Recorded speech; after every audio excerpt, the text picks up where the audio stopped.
le savez tous, il y a quelque chose en vous qui n'a jamais changé depuis votre enfance. Vous ne savez pas ce que c'est pas clair.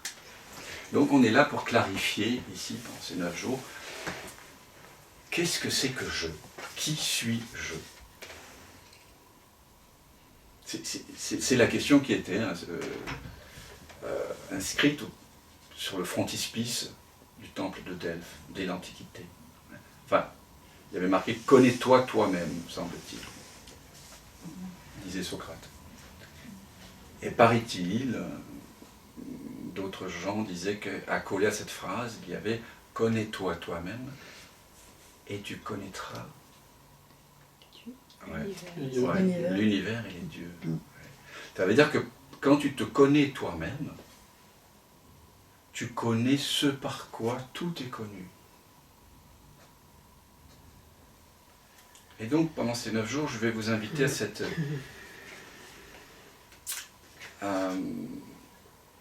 à une double découverte, en fait. On pourrait dire, une double réalisation.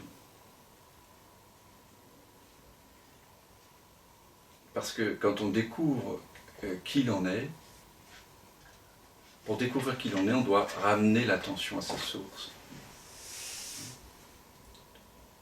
Mais ensuite, l'invitation, c'est lorsqu'on découvre à la source de notre être cette présence sans forme, sans âge, l'invitation, c'est de vivre à partir de ça. Et d'entrer en relation avec les autres, avec les pensées, avec le corps, avec le monde, à partir de cette présence. De réenchanter le monde. Il y a une double invitation.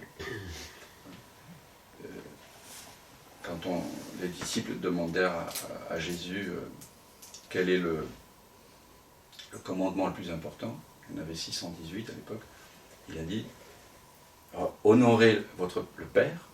Le Père, c'est ce que vous êtes réellement, c'est ce sentiment que quelque chose en nous ne peut pas mourir, qui est toujours là.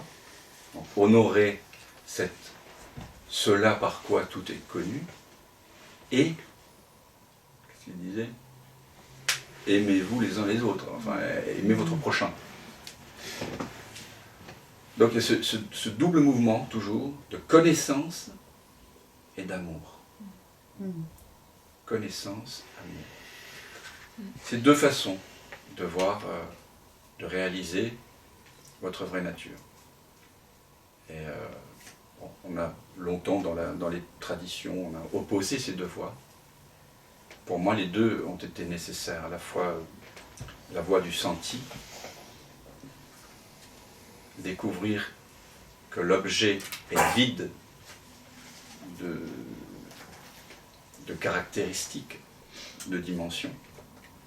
Je découvre la vacuité de l'objet, c'est la voie de l'amour. Alors l'objet, ça peut être une table, ça peut être un brin d'herbe, ça peut être une peur, ça peut être n'importe quelle perception. Finalement, c'est la voie de la bhakti, la voie de la dévotion. Mais pas traditionnellement la dévotion en Inde, la dévotion c'est à un gourou. Hein. Alors ici, je ne vois pas. Donc il n'y a pas de baise-main, de baise-pied ici. Il n'y a pas non plus de Dieu à qui donner l'amour. Mais par contre, l'invitation, c'est de le donner à tout ce qui est. C'est d'avoir ce regard affectueux pour tout ce qui apparaît. Donc ça, c'est la voie du senti. Vous allez réapprendre à faire l'unité avec tout ce qui se présente. Et c'est ce qu'on a fait dans la séance d'initiation. Je vous signale. On a commencé par faire l'unité avec la forme. Sentir ce que ça fait que de s'identifier complètement, pour ensuite, dans un second temps, réaliser que en fait, je suis le sans forme qui momentanément s'est oublié dans cette forme, qu'il a reconnue, mais cette forme que j'ai pris n'est pas ce que je suis ultimement. Ultimement, je suis le sans forme qui prend toute forme. Ça, c'est la voie de la connaissance. Donc on va sans cesse investiguer l'objet ou le sujet.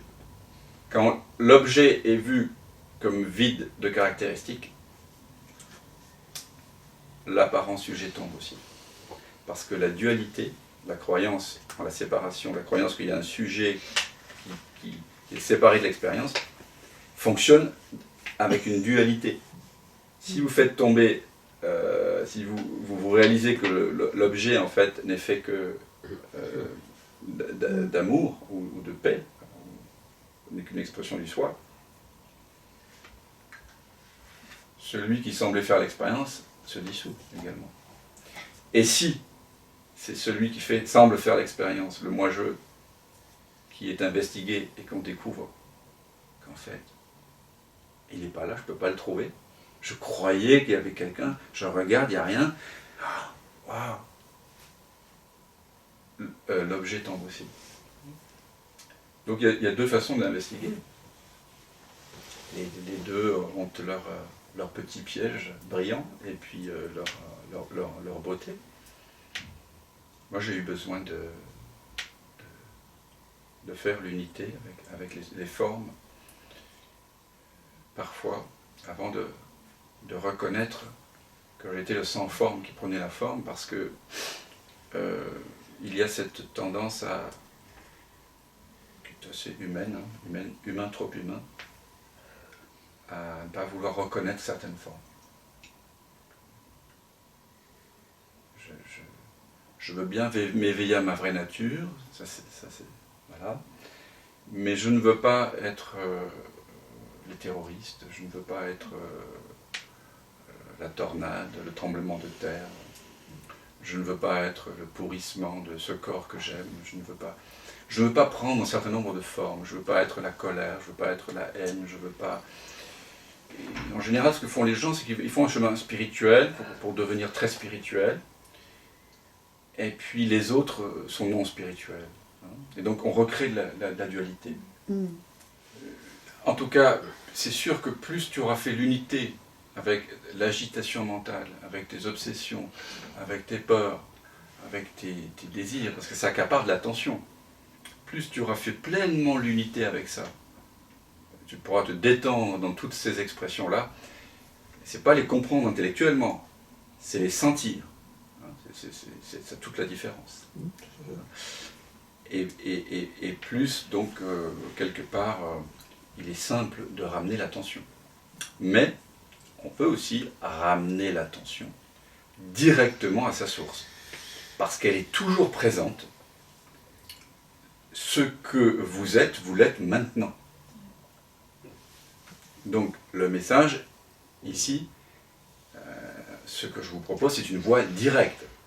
Vous êtes déjà la présence sans forme, sans âge.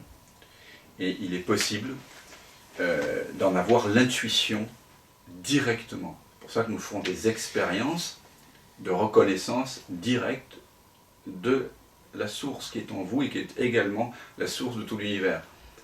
Mais parfois, quand un être est déchiré par des apparentes contradictions ou par beaucoup d'émotions qui n'ont pas été pleinement vécues, par des peurs, etc. Effectivement, on peut avoir une intuition comme ça rapide